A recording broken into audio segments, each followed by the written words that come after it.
ಧಾರವಾಡ ಜಿಲ್ಲೆಯಲ್ಲಿ ಅಕ್ರಮ ಗಣಿಗಾರಿಕೆ. ರಾಮಾಪುರ ಗ್ರಾಮದಲ್ಲಿ ಹಗಲು ದರೋಡೆ ನಡೆಸ್ತಾ ಇರೋ ಖದೀಮರು.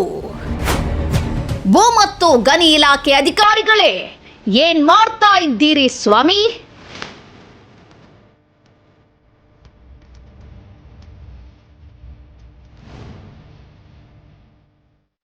ಧಾರವಾಡ ಜಿಲ್ಲೆ ಹುಬ್ಬಳ್ಳಿ ತಾಲೂಕಿನ ರಾಮಪುರ ಗ್ರಾಮದಲ್ಲಿ ಯಾವುದೇ ಪರವಾನಗಿ ಇಲ್ಲದೆ, ಸರ್ಕಾರದ ಅನುಮತಿಯೂ ಇಲ್ಲದೆ ಮಣ್ಣು ಸಾಗಣೆ ನಡೆಯುತ್ತಿದ್ದರೂ ಕ್ರಮ ಯಾಕಿಲ್ಲ?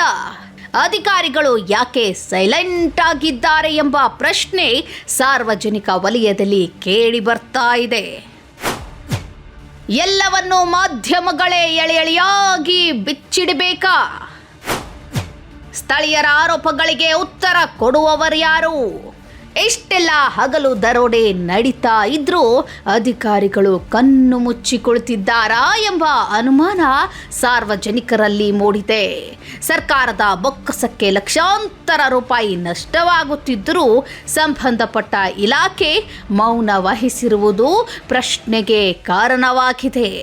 ಸಚಿವ ಸಂತೋಷ್ ಲಾಡ್ ಸಾಹೇಬ್ರೆ, ನಿಮ್ಮ ಉಸ್ತುವಾರಿ ಜಿಲ್ಲೆಯಲ್ಲೇ ಮಣ್ಣು ಮಾಫಿಯಾ ತಲೆ ಎತ್ತಿ ನಿಂತಿದೆ ಎನ್ನುವ ಆರೋಪ ಕೇಳಿ ಬರುತ್ತಿದೆ.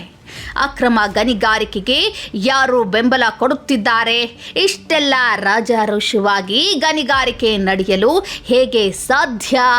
ಯಾರ ಆಶ್ರಯದಲ್ಲಿ ಈ ದಂಧೆ ನಡೆಯುತ್ತಿದೆ ಎಂಬುವುದು ಚರ್ಚೆಗೆ ಕಾರಣವಾಗಿದೆ. ಇದಕ್ಕೆ ನಾಂದಿ ಹಾಡೋದು ನಿಮ್ಮ ಕೈಯಲ್ಲಿದೆ.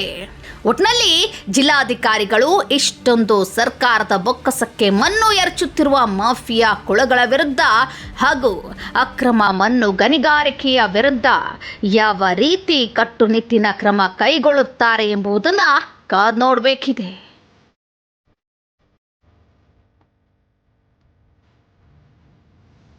Special bureau, news 88 Karnataka, Dharwad.